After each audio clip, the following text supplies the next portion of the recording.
Voilà le premier cours que nous allons voir ensemble. Le premier cours que nous allons voir ensemble s'intitule Mini sans exorcisme. Mini veut dire ministère pastoral. Et le numéro 100, c'est le niveau. Parce qu'on peut donner un niveau plus élevé, 200, 300, 400, 500, mais le niveau 100, c'est la base. C'est la base. Donc, mini 100, c'est ministère pastoral.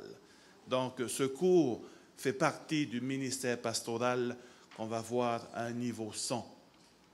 Donc, que ça soit à Fulton ou ailleurs, on ne donne pas ce cours.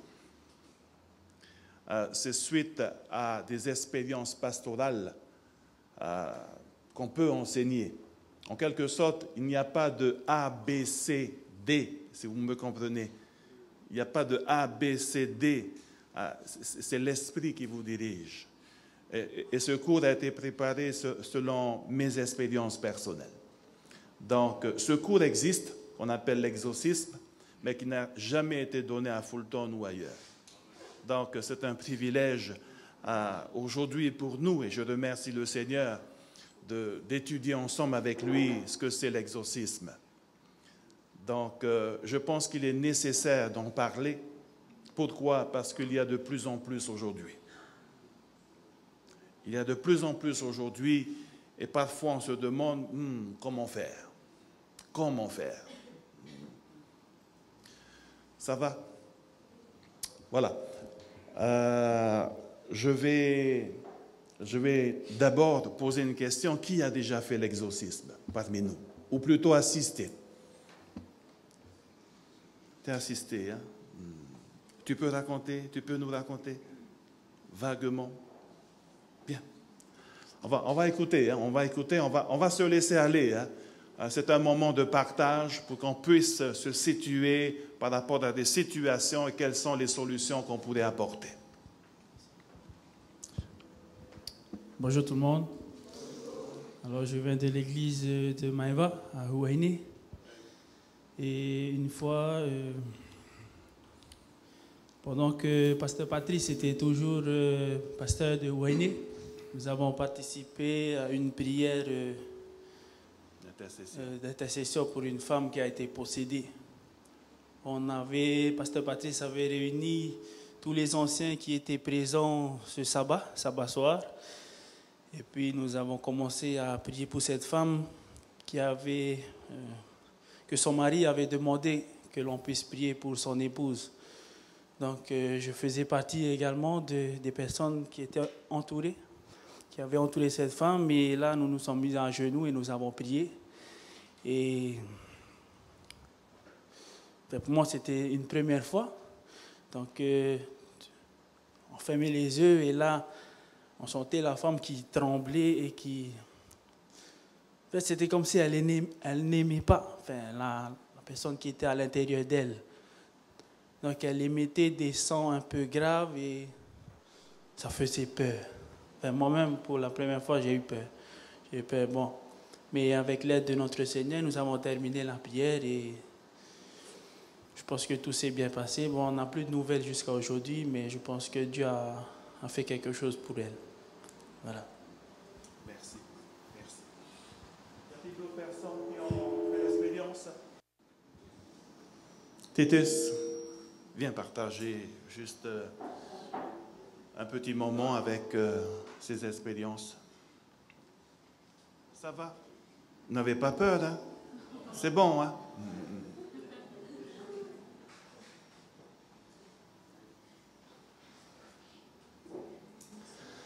Bonjour tout le monde. Donc, je m'appelle Titus Schneider, membre de l'église de Ahonou, mais en tant qu'ouvrier biblique pour notre Seigneur. Donc, j'ai assisté à 2 exorcismes, et surtout la deuxième a été vraiment très puissante. Ça s'est passé ici à Tahiti, à Mahina, dans un couple. Donc la femme a demandé pour son mari qui était possédé. Ça fait des années qu'il était possédé. Et pour la nuit, il avait peur pour la nuit. Parce que lorsque la nuit commençait à tomber, là, ça commençait à agir sur lui. Il ne pouvait pas dormir, sinon il y avait des cauchemars affreux. Et sa femme subissait après les réactions de son mari. Ça s'est passé justement avec pasteur Gilles et pasteur Eric, il y a peu de temps, il y a quelques semaines. Donc la personne avait des regards affreux, il se moquait, il riait, et en même temps il commençait à, soi-disant, s'arracher la peau, quoi, la main. Il voulait. Donc pasteur a fait son nécessaire avec l'appui du Saint-Esprit pour aider cette âme à être libérée de cet esprit mauvais. Et puis finalement, comme il a expliqué après, il va vous expliquer, la personne tombe dans un coma pour ne pas entendre ce que le pasteur va lui dire de la parole de Dieu, va lui dire que le Saint-Esprit est là pour l'aider à s'en sortir. Et après, la personne bave, il bave énormément, il bave beaucoup, plusieurs fois, 3 fois. Ensuite, il se réveille et dit, tiens, qu'est-ce qui se passe? Comment ça se fait que nous étions là pour lui, quoi? Ensuite, il retombe encore dans un sommeil. Et là, le pasteur a fait part qu'il reste encore un démon en lui. Et pendant la prière finale qui a été donnée par pasteur Eric, et là, ça s'est manifesté encore, il a commencé à baver, à se tordre par terre. Et finalement, Amen, Seigneur, la personne se réveille à nouveau et puis qui dit, Seigneur, je veux que tu vis en moi, que le Saint-Esprit puisse agir encore en lui. Et ça s'est très bien passé. Les soirs, la semaine d'après, ça s'est très bien passé. Mais actuellement, je donne des études bibliques pour ce couple, le mari et la femme.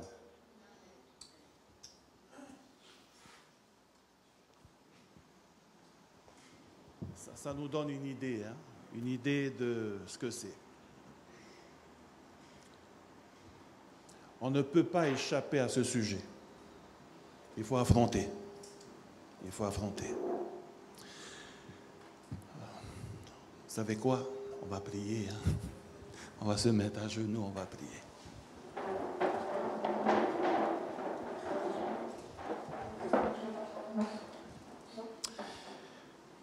Nous prions.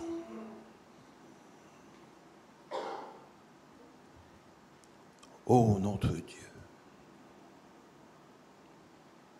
nous avons besoin de toi. Nous avons besoin de sentir que tu es là. Nous avons besoin de ta sainteté parce que tu es saint, saint, saint, 3 fois saint. Tu nous as appelés au ministère. Équipe-nous, forme-nous selon ta volonté. Mais le plus important, notre Dieu, c'est de sentir ta présence aujourd'hui, tout au long de cette semaine. Sentir que tu es là avec nous et nous avec toi. Déverse ta puissance, déverse ton Saint-Esprit. Baptise-nous de ton Saint-Esprit et de feu. Au nom et pour l'amour de Jésus-Christ. Amen.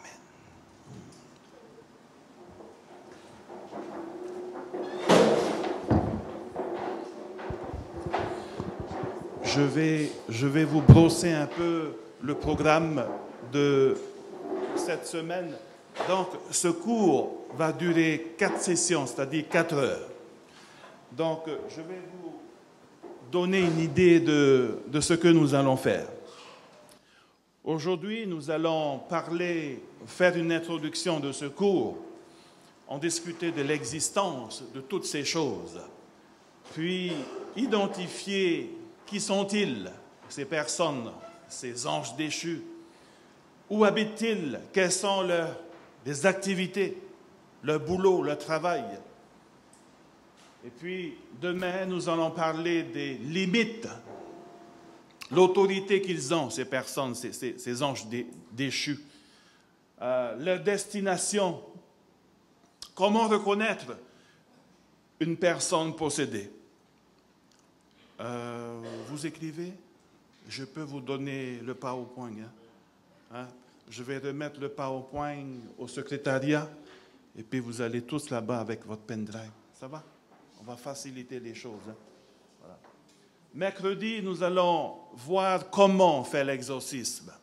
Après avoir identifié une personne qui est possédée par un esprit démoniaque, comment le faire? Comment le faire? Avec qui? Y a-t-il une préparation à faire? Combien de personnes dans le groupe? Ça va? Et qu'est-ce qu'il faut dire? Comment être sûr que le démon est bien sorti?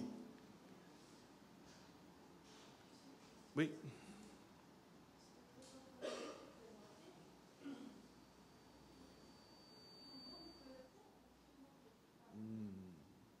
Nous sommes tous des enfants de Dieu. Nous pouvons le faire. Vous pouvez le faire. Ou le Seigneur peut t'utiliser pour le faire. C'est possible, c'est possible. Ne croyez pas qu'il y aura à chaque fois un pasteur avec vous. Il y aura un moment donné où vous serez seul, confronté à une telle situation. Vous pouvez le faire. Vous êtes un enfant de Dieu. Vous avez été sauvé par la grâce. Dieu vous a donné des dons. Oui, vous pouvez le faire. Je veux dire, vous pouvez le faire. C'est le Seigneur qui le fait. Nous ne sommes que des instruments. Donc, mercredi, il y aura le processus, comment le faire, comment savoir que le ou les démons sont sortis. Parce qu'il ne faut pas croire qu'il y a un seul démon. 2, 3, 4, même 5, même 6 démons en une personne. Et là, nous avons besoin de la sagesse de Dieu pour vraiment faire l'exorcisme. Voilà. Donc, jeudi, nous allons également continuer à discuter, à partager avec vous sur le processus de l'exorcisme. C'est bon? Ça va? On est ensemble, hein?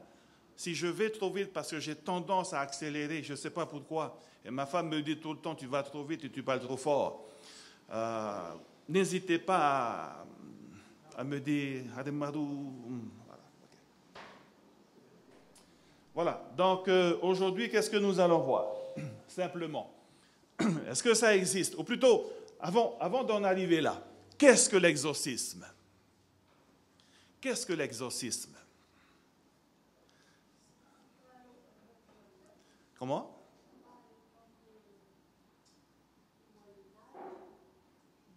Oui? Oui. C'est quoi? C'est quoi? C'est une pratique, oui? Qui vise à libérer une personne qui est possédée par des démons, plusieurs démons. D'accord? Est-ce que c'est pour une personne simplement?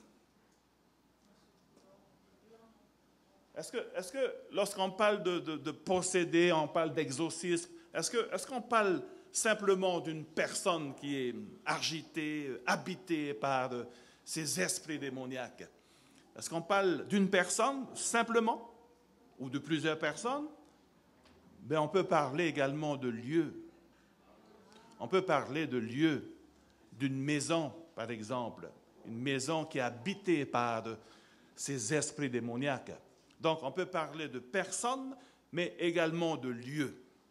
Et je me rappelle, je ne sais plus si c'était l'année dernière ou cette année, nous avons été appelés à aller faire l'exorcisme, non pas d'une personne, mais d'une maison. Une maison hantée, en quelque sorte. Donc, pour une maison hantée, c'est un peu différent. Mais c'est plus facile. C'est plus facile qu'une personne possédée. Vous utilisez des textes tels que l'ange de l'Éternel campe autour de ceux qui le craignent et les arrache. Oui. Donc on parle de lieux, de maisons hantées, de chambres hantées. Donc la dernière fois où nous avons été, donc cette famille avait acheté une maison où il y a eu des problèmes auparavant de couple, de propriétaires, etc. Et puis, ce nouveau couple avait acheté cette maison. Et puis, ils se font visiter la nuit. Et puis, donc, c'était les anciens propriétaires qui lançaient des sorts, etc., etc. Donc, on peut parler de personnes possédées, comme on peut parler de lieux, de maisons. Ça va? Voilà. Donc, l'exorcisme, c'est quoi en fait l'exorcisme? L'exorcisme, c'est de libérer une personne qui est habitée par un esprit démoniaque. C'est-à-dire chasser, libérer cette personne ou un lieu. Voilà ce que c'est l'exorcisme. L'exorcisme, c'est de libérer une personne, de chasser cet esprit démoniaque qui règne, qui habite dans une personne ou dans un lieu. Ça vous rappelle quelque chose dans la Bible? Au moment où... Oui, à part le Nouveau Testament, où on voit plusieurs exemples d'exorcisme, mais tout au début, ça vous fait rappeler quelque chose? Lorsque Dieu a chassé ces personnes d'un lieu, chassé d'où? De là-haut. Rappelez-vous le grand conflit entre le bien et le mal. Hein? Apocalypse chapitre 12.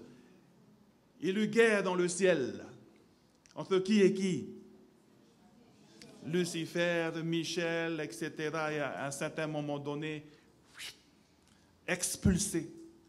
Sortez de là, vous n'avez plus votre place, etc. Et à partir de là, donc tout est parti de là. Et suite à cela, eh bien, ça va. Donc, c'était tout au début lorsque Dieu avait chassé un tiers des anges et Lucifer qui est devenu l'adversaire, Satan ennemi. Voilà, on pourrait dire, voilà le premier, l'exorcisme. C'est lorsque Dieu a chassé un tiers des anges du royaume avec leur chef. Donc, est-ce que ça existe vraiment? Est-ce un mythe, superstition, une hallucination? Est-ce que vraiment ça existe? Donc, certaines personnes disent, c'est une légende, c'est une parabole. Oh, c'est pas vrai, mais tu te fais des idées. Mais est-ce que vraiment ça existe? Ça existe. Hein?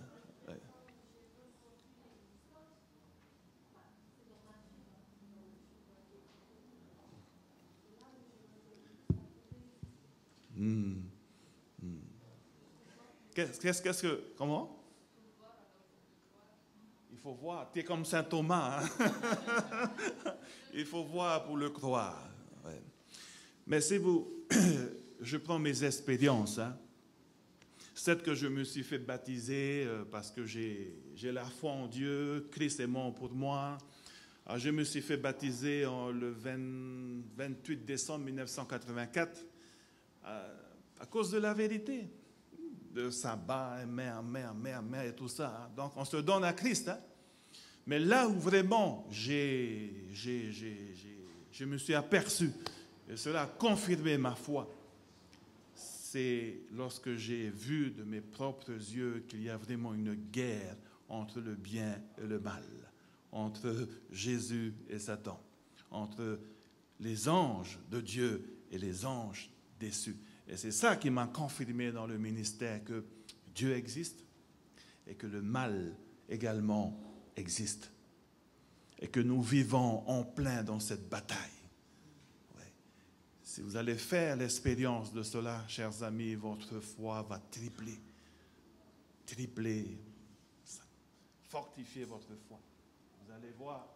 Je suis obligé de parler dans le... Ça va? Vous allez voir que Dieu existe vraiment et que le mal existe vraiment et que nous sommes en plein dans cette bataille. Ouais. Oui, ça existe. Oui, je vous dis que ça existe. Ça existe. Bien souvent dans l'Église, on dit « Ah, ne crois pas. » Est-ce bien de dire cela? Ne crois pas, ça va, c'est bien. Mais ça existe. Ça existe. Ce n'est pas une légende, hein? Ça existe. Ça existait déjà. Et ça existe toujours. Et ça existera toujours jusqu'au retour de Jésus, jusqu'à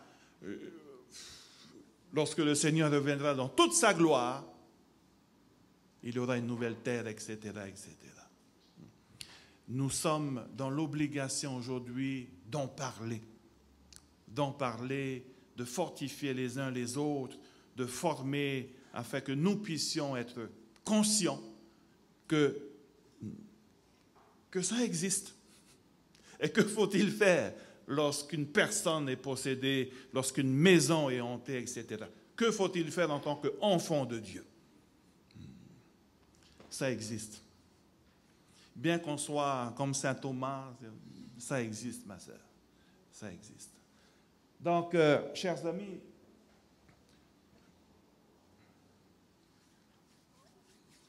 dans Matthieu chapitre 12, vous avez votre Bible, Matthieu chapitre 12, versets 24-28. Qui sont-ils vraiment?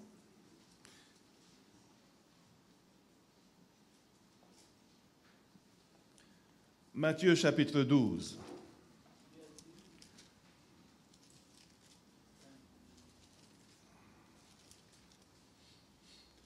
Versets 24-28.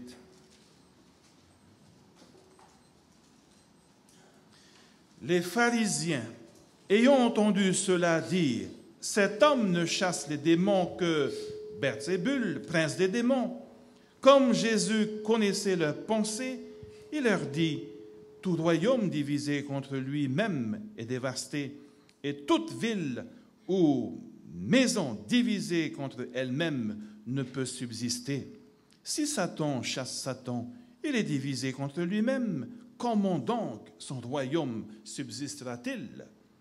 Et si moi je chasse les démons par Belzébul, vos fils, par qui les chassent-ils? C'est pourquoi ils seront eux-mêmes vos juges. Mais si ce n'est pas l'Esprit de Dieu que je chasse les démons, le royaume de Dieu est donc venu vers vous. Donc, qui contrôle toutes ces choses? Le diable en personne. Satan est le chef de cette armée. Il n'y a pas de doute. Satan existe, le mal existe, Jésus existe, le bien existe. Satan a une armée et c'est lui qui contrôle tout cela. C'est lui qui contrôle tout cela. Même dans Matthieu chapitre 25, verset 41, on nous dit également ici que toute cette armée d'anges déchus est sous la direction de Satan. Satan. Colossiens 1, on peut lire Colossiens 1, s'il vous plaît? Chapitre 1, versets 16 et 17. Colossiens, chapitre 1, versets 16 et 17.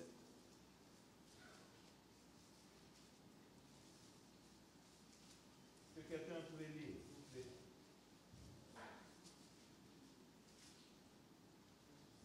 Car en lui ont été créées toutes les choses qui sont dans les cieux et sur la terre, les visibles et les invisibles, trône, dignité, domination, autorité. Tout a été créé par lui et pour lui. Il est avant toutes choses et toutes choses subsistent en lui. Exactement.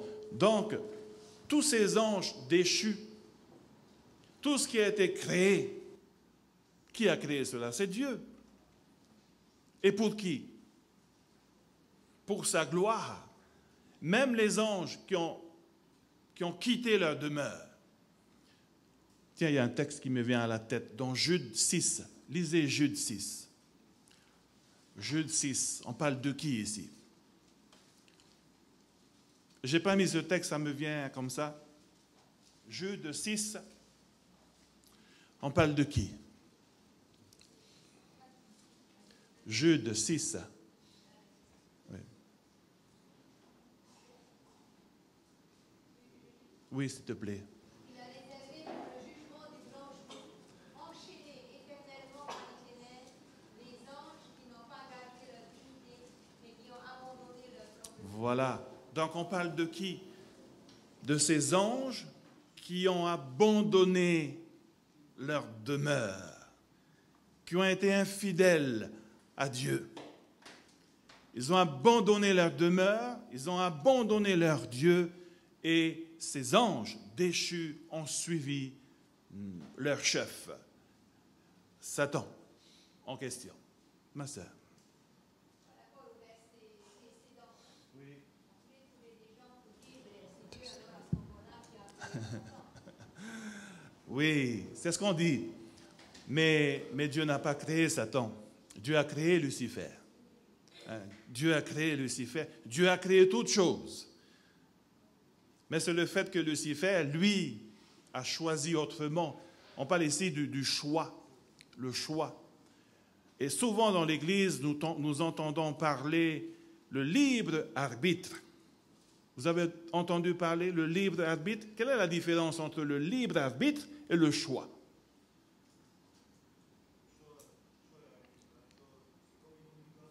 Oui. D'accord, d'accord. Lorsque Dieu a créé les anges, Adam et Ève, etc., Dieu a donné ce don, le choix. Mais souvent dans l'Église, on dit le libre arbitre, le choix. Mais quelle est vraiment la différence? Qu'est-ce qui est plus juste? Le libre arbitre ou le choix? Et le libre arbitre? C'est quoi le libre arbitre? Comment? Qu'est-ce que vous entendez dans le libre arbitre? L'arbitre, il donne la direction. Je prends comme exemple un match de football. Un match de football. Vous avez deux équipes et vous avez l'arbitre. L'arbitre est pour qui? L'arbitre est pour qui? Pour personne. Il est là pour accomplir le règlement. Il est pour personne. Mais lorsque nous sommes venus dans le monde, lorsque Dieu a créé, est-ce que Dieu a créé avec le libre arbitre? Que ce soit Lucifer, que ce soit Adam et Ève, ou bien le choix? C'est le choix. C'est le choix, pas le libre arbitre. Vous voyez la nuance? Libre arbitre, c'est que vous pouvez être au milieu. Ça va? Choisis soit le bien ou le mal. Mais ce n'est pas comme ça. Dieu n'a pas créé les anges au milieu, choisi entre le bien et le mal. Dieu a choisi, a créé les anges, même Adam et Ève, bien, dans le bien. Simplement. On va simplifier, on ne va pas rentrer dans les trucs théologiques, je simplifie les choses. Ça va? Bien. Mais si, quelque temps plus tard, il se retrouve de l'autre côté, à qui c'est la faute? C'est son choix. Il a fait son choix. Dieu a créé Lucifer, pas Satan. C'est son choix. Et Dieu respecte son choix. Vous allez me dire, mais pourquoi n'a-t-il pas détruit la même avant que ça s'aggrave? Mais est-ce une bonne réponse? Est-ce vraiment la solution? Détruire la même? Qu'auraient-ils pensé ceux qui ont été créés? Oh là là là là! Il a raison, ce Lucifer. Dieu est un dictateur, sa loi. Mais la solution que Dieu a trouvée dans toute sa sagesse, c'est de laisser le temps au temps. Vous vous rappelez de la parabole de l'ivraie du blé? Laissez pousser. Veho, non. Et les gens verront, qui dit vrai dans cette affaire? Oui, Dieu a créé Lucifer, mais pas Satan. Si Lucifer est devenu Satan, c'est parce qu'il a choisi.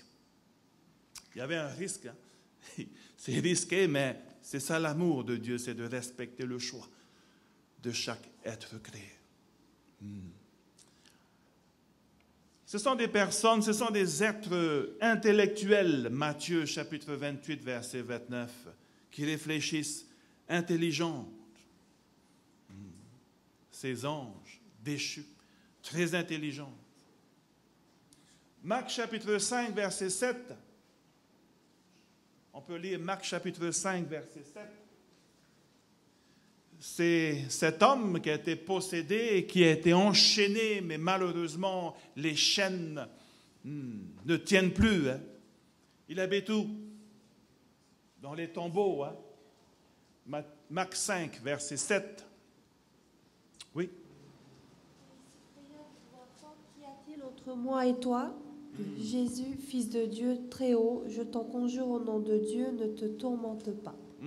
Donc, ce sont des êtres créés qui ont des émotions, hein, qui réfléchissent, qui ont des émotions. Mais qu'y a-t-il qui ont la connaissance également? Qu'y a-t-il entre toi et nous? Il n'y a rien à voir. Il n'y a pas de relation. C'est clair et net.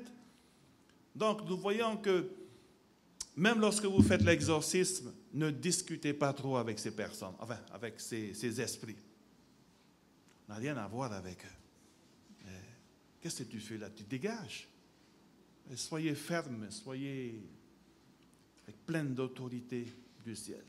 Ne discutez pas. C'est rare que je discute avec eux. C'est très rare.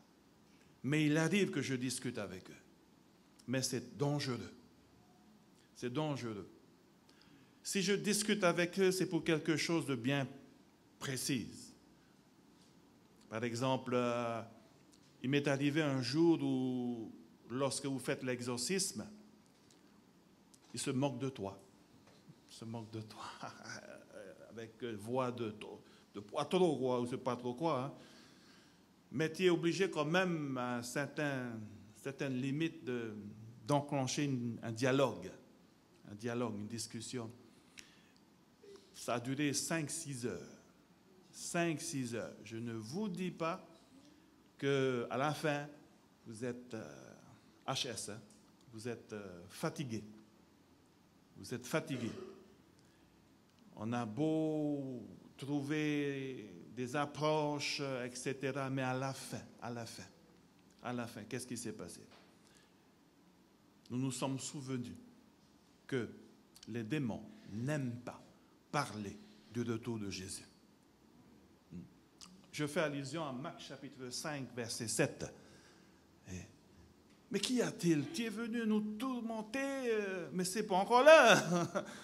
Ils savent que leur destinée, c'est le feu éternel. Ils savent.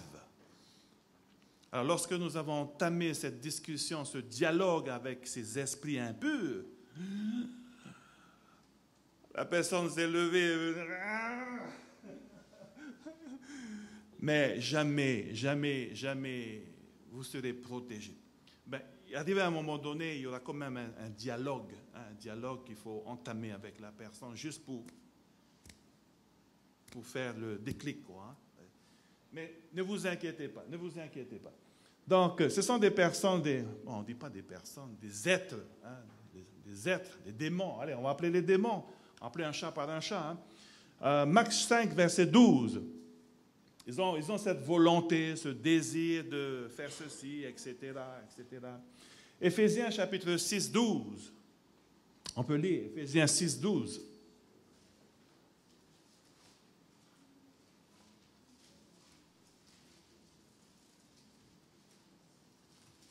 Car nous n'avons pas à lutter contre la chair et le sang, mais contre les dominations, contre les autorités, contre les princes de ce monde de ténèbres, contre les esprits méchants dans les lieux célestes. Oui, oui.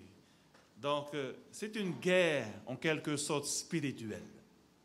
C'est une guerre spirituelle. N'ayez pas peur, parce que ces démons, ce sont des êtres déchus qui ont déjà perdu. Mettez-vous ça dans l'esprit. N'ayez pas peur. Vous avez peur, et c'est là que vous pouvez être possédé. Ça vous étonne? Ne montrez pas que vous avez peur. Parce que les démons jouent beaucoup sur les émotions. Vous avez la chair de poule, ils savent. C'est possible. C'est possible être à tout moment, être possédé. Même si tu ne le veux pas, mais c'est possible. C'est possible. Les émotions, la peur que nous avons. Je dis c'est possible, hein, parce qu'il y a des personnes qui sont possédées parce qu'ils ont eu peur. La preuve, la personne qui c'est qui a raconté Titus, il avait eu peur. C'est par là, bon, je ne veux pas détailler sa vie, mais c'est une des facteurs. Voilà, c'est la peur. La nuit, chair de poule, etc. Il fait froid, vous montrez que vous avez peur. Mais qu'est-ce que vous faites lorsque vous avez peur? Qu'est-ce que vous faites lorsque vous sentez il y a quelque chose, quelqu'un est là, c'est fait froid, vous avez la chair de poule, qu'est-ce que vous allez faire? Ne priez pas en silence. Jamais priez en silence. Priez à haute voix. Ça. Que fais-tu là, Seigneur? Mais ne montrez pas. Il faut montrer que. Et surtout, ne priez pas en silence, s'il vous plaît. Pas en silence. C'est la peur, les émotions, c'est pas là qui peuvent agir en toi. Tac. Ma soeur.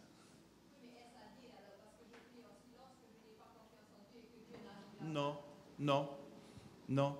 Mais ce que je suis en train de dire, c'est que les démons savent que tu as peur. Donc, ça permet de dégager un peu cette peur. Tu peux prier silencieusement, hein? Tu peux prier en silence, genoux, mais fais la différence. Applique prier à haute voix et prier silencieusement. Il y a une grande différence. Et tu vas voir cette force négative qui va se dégager. Je parle par expérience. C'est comme si tu confirmes ta position. Je suis un enfant de Dieu. Et ça permet de dégager cette peur. Ça permet de dégager cette peur. Tu peux prier silencieusement, penser, tout ça. Ça va. Mais il y a des personnes qui sont très sensibles. Je leur conseille de prier à haute voix. On n'a pas tous les mêmes degrés de foi. Je parle au niveau des personnes très sensibles. Priez à haute voix. Et même chanter des cantiques. Chanter des cantiques. Quelqu'un a levé la voix? Oui. Les émotions, comment on peut savoir qu'on peut être possédé? Oui, on va en discuter. C'est demain? On va en discuter demain peut-être. Hein? Les signes, les symptômes, tu vois. On va en discuter demain ou mercredi. Demain. Il me reste 5 minutes déjà. OK. Où habite-t-il? Oui, Apocalypse chapitre 9, verset 11. L'abîme. Abyssos, l'abîme. Où c'est l'abîme? C'est quoi l'abîme? Profondeur de la mer, les endroits sombres, etc., isolés, dans l'abîme. Apocalypse 16, verset 14. Il y a des démons qui parcourent, qui n'ont pas d'habitation, mais qui parcourent le monde entier, toute la terre. 2 Pierre, chapitre 2, verset 4. Dans les ténèbres. Dans les ténèbres.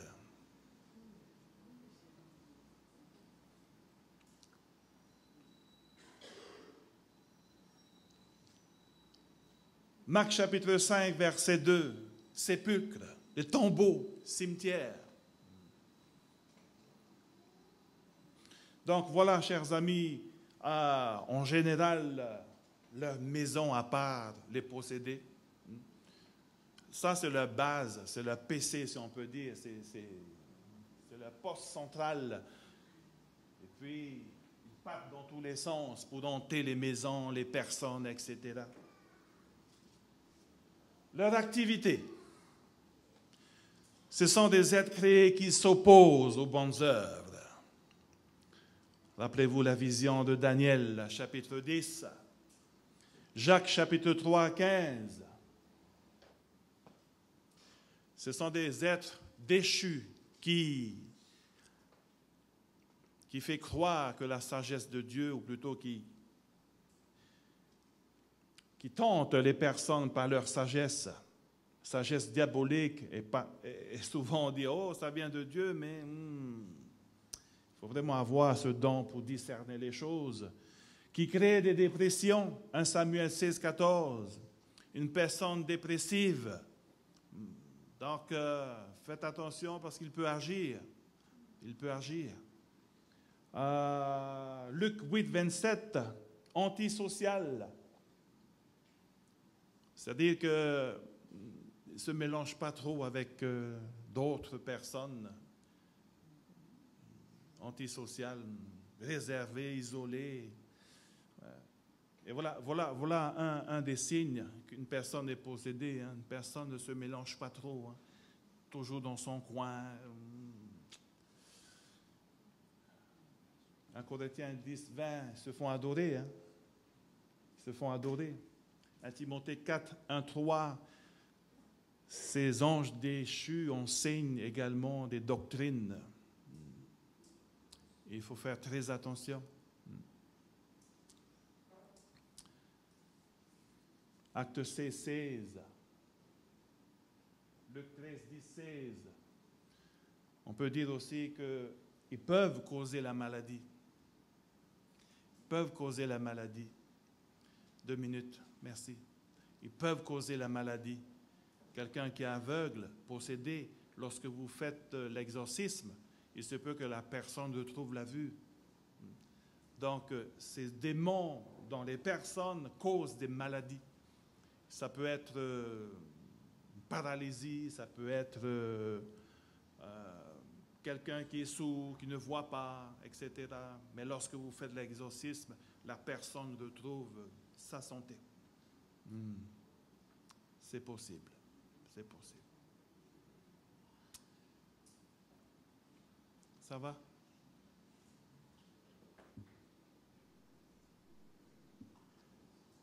Demain, on va continuer. Nous avons terminé.